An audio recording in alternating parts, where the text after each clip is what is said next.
Salut à tous. Alors aujourd'hui je vais vous montrer comment réparer une gouttière qui fuit. Bon, comme on voit ici, moi je commençais déjà à poncer et au fur et à mesure que je ponçais, j'ai vu que le silicone il faisait que s'arracher. Et du coup je me suis dit pourquoi ne pas lever tout le silicone. Comme on voit ici là, voilà, j'ai le silicone qui s'enlève.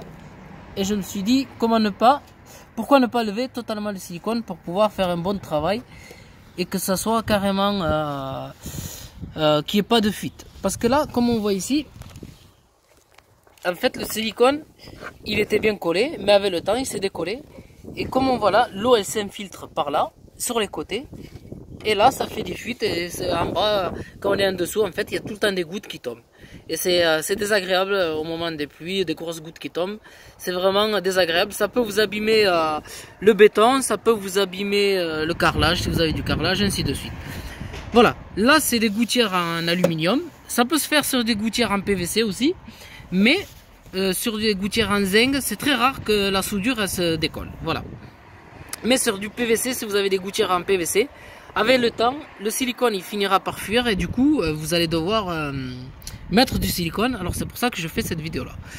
Tout simplement, vous commencez par poncer ou enlever directement le silicone, tout dépend du temps qu'il y ait. Vous enlevez le silicone et ensuite il vous faut poncer pour enlever toute la saleté pour pouvoir, comme on voit ici, pour pouvoir que le silicone il puisse adhérer. Voilà. Pour enlever la saleté et poncer, moi j'utilise ça. Voilà, je sais pas comment on appelle ça. Ça on peut le trouver chez Brico Dépôt. Je crois que ça coûte moins de 2 euros. Sinon vous regardez chez Lidl, ainsi de suite. Ça se vend moins de 2 euros. Là avec la visseuse, dès que ça tourne, ça ponce vachement bien, ça enlève vraiment la saleté. Et ensuite, une fois que vous avez utilisé ça, une fois que vous avez bien dégrossi avec la machine, vous prenez du papier vert comme ici. Bon, celui-ci c'est du 240 pour métaux. Vous prenez du papier vert et ensuite vous poncez, vous nettoyez bien pour que votre silicone il puisse bien adhérer. Si vous nettoyez pas, le silicone il adhérera pas et ça sert à rien de faire d'essayer de recolmater les fuites. Voilà. Bon, moi je nettoie, j'enlève le silicone, je nettoie et je reprendrai la vidéo pour vous montrer comment c'est nettoyé. Comme on voit ici là, j'ai commencé à poncer. Voilà, ça sert à rien d'arriver même jusqu'à lever la peinture quoi de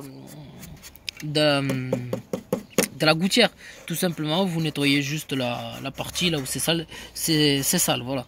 En fait, moi je nettoie, je gratte tout ça ça va être rempli de silicone. Voilà. Bon, je reprendrai la vidéo dès que j'ai voilà, comme on voit ici, j'ai enlevé le silicone et comme je vous ai dit, ça s'infiltre bien par les côtés, comme on le voit. Il y a les traces de saleté par où l'eau elle est passée. Et c'est là que l'eau elle passe jusqu'à là et du coup ça fuit.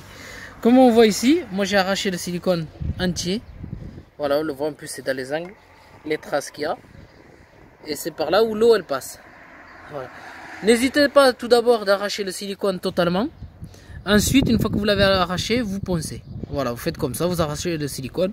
Bon, c'est l'expérience parce que c'est la première fois que je fais ça.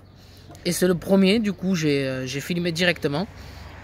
Pour les autres qui fuient, je vais commencer par arracher le silicone. Ensuite, je poncerai et avec la visseuse. Et après, je finirai au papier vert. Voilà. Bon, du coup, je pose et je reprendrai la vidéo pour vous montrer le silicone. Voilà, comme on voit ici, j'ai mis le silicone. Là, avec une réparation comme ça, vous êtes tranquille pour 10 ans. Ça sert à rien de mettre une grosse couche épaisse. En fait, si vous mettez une couche épaisse, vous allez empêcher l'eau de circuler. Il faut faire une couche très fine, mais vachement large. Et aller jusque là où vous avez poncé. Voilà. Si c'est de l'alu, ne poncez pas trop parce que vous risquez de sortir à travers.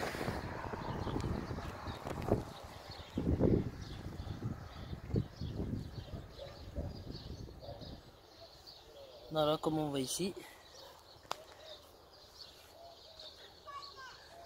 Je vous ai dit le silicone de prendre du marron, oui. Et regardez que ça soit un silicone la marque peu importe, mais que ça soit un silicone professionnel quand même. Voilà. Ben là j'ai vu que de l'autre côté je pouvais le faire à l'échelle. Et je vais le faire à l'échelle de l'autre côté pour voir si c'est plus simple ou plus difficile. Car là être couché sur le toit, c'est vrai que ça fait mal au ventre, mais On peut essayer aussi à l'échelle, si on a une grande échelle, on peut le faire à l'échelle. Voilà, mais je vous souhaite une très bonne vidéo à tous.